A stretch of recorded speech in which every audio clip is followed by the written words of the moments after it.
I'm going to introduce Lawrence Coughlin, an activist and a person that's well known in this parliamentary precinct.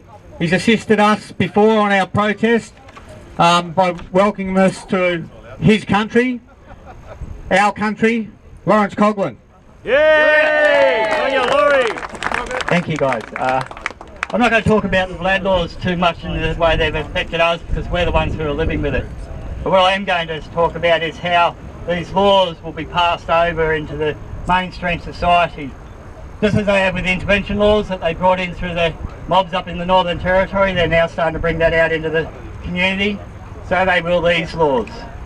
Protesting on your own private land will mean that with these laws, they'll be able to come in and remove you. So any person farmer who's trying to fight for his farm, any community who's trying to fight for their way of living, will have no say. Before, when we used to campaign on sites, as long as we did not trespass, they used to be able to give us a move-on order and we could return. With these laws, as long as, even if we're on private property, they're allowed to arrest us. And while we're fighting our own personal court cases, they get through the laws and the legislation and the crimes that they do upon this land. So these laws will have an impact on the whole of the community of Australia.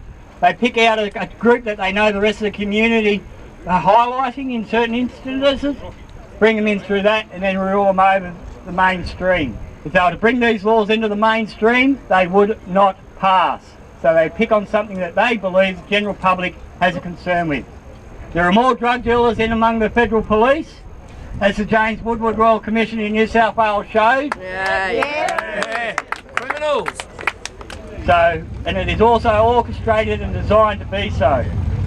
So that why they divide and conquer us all and fight among ourselves, they get on with business. And the more they want us to be aggressive, they want us to be violent, because they are used to dealing with that and they can deal with it.